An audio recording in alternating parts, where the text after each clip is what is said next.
UP board के विद्यालयों में कक्षा 9 से 12 तक सभी वर्गों की कक्षाओं की फीस की गणना के लिए एंड्रॉयड ऐप FC1 बनाया गया है। ये ऐप अप्रैल 2022 से प्ले स्टोर पर उपलब्ध है।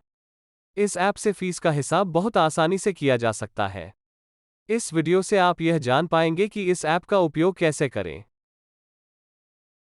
1. प्ले स्टोर से ऐप FC1 डाउनलोड करें।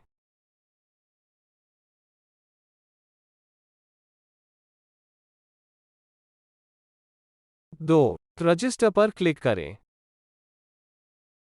3. अपनी पसंद की कक्षा चुनें। उदाहरण के लिए मैं कक्षा 10 चुन रहा हूं। 4. नेक्स्ट पर क्लिक करें। 5. जानकारी लिखें। साइन अप पर क्लिक करें।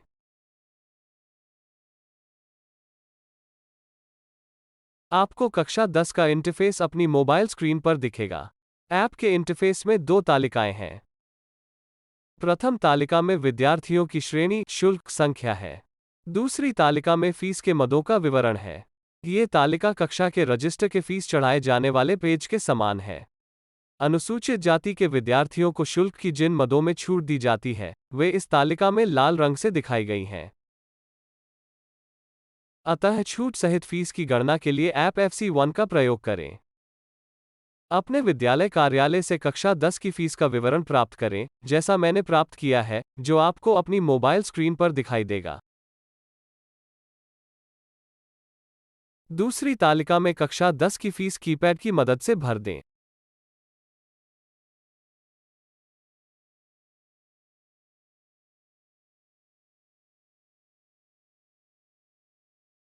इससे आपको सामान्य जाति के एक विद्यार्थी तथा अनुसूचित जाति के एक विद्यार्थी का शुल्क ऐप की प्रथम तालिका में प्राप्त हो जाएगा।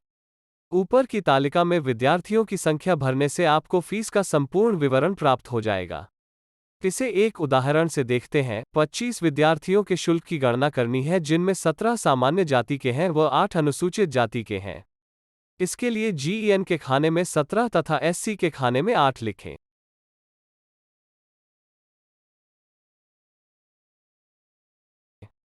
एंटर दबाएं। 25 विद्यार्थियों का शुल्क का विवरण तैयार है, जिसमें 17 सामान्य विद्यार्थियों की फीस 12,478 रुपये व 8 अनुसूचित जाति के विद्यार्थियों की फीस 4,640 रुपये है, तथा सभी 25 विद्यार्थियों की फीस का योग 17,118 रुपये है।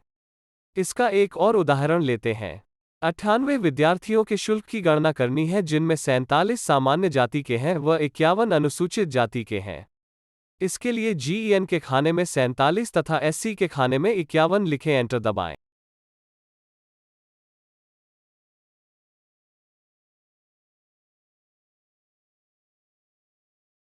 अट्ठानवे विद्यार्थियों का शुल्क विवरण तैयार है, जिसमें 47 सामान्य विद्यार्थियों की फीस 34,498 रुपये व अनुसूचित जाति के विद्यार्थियों की फीस 29,580 रुपये है, तथा सभी 98 विद्यार्थियों की फीस का योग 64,078 रुपये है। इस ऐप के प्रयोग से आप किसी भी महीने में कितने भी विद्यार्थियों की फीस की गणना सरलता से कर सकते हैं। आइए एक महीने में अलग अलग तिथियों पर ली गई फीस की गणना ऐप FC1 से करके देखते हैं। तालिका के अनुसार 11 अप्रैल 2020 को 11 विद्यार्थियों ने शुल्क जमा किया। इनमें 8 सामान्य जाति तथा 3 अनुसूचित जाति के विद्यार्थी हैं। ऐप की प्रथम तालिका में GEN 8 तथा SC में 3 लिखें। विद्यार्थियों का फीस विवरण तैयार है। दिनांक 17 अप्रैल 2020 को 5 विद्यार्थियों ने शुल्क जमा किया। ऐप की प्रथम तालिका में GEN 1 तथा SC 4 भरें।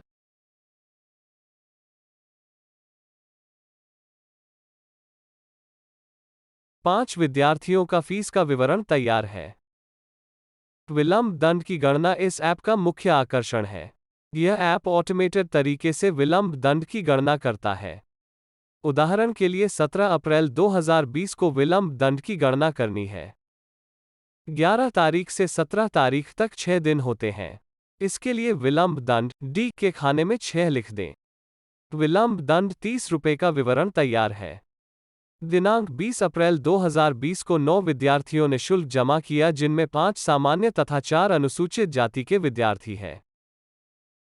ऐप की प्रथम तालिका में GEN 5 तथा SC 4 भरें।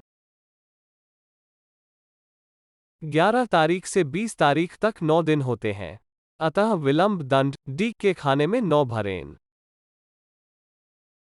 फीस का विवरण तथा विलंब दंड 81 रुपये का विवरण तैयार है। इसके बाद अप्रैल महीने में ली गई कुल फीस का विवरण तैयार करने के लिए ऐप की प्रथम तालिका में GEN 14 तथा SC 11 भरें।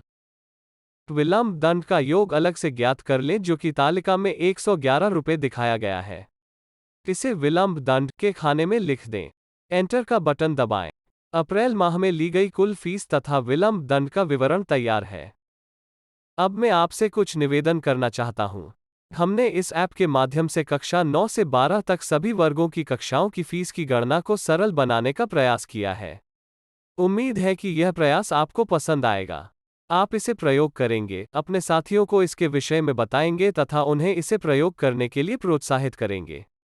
मेरी बात सुनने, समय देने के लिए तथा वीडियो को पूरा देखने के लिए धन्यवाद।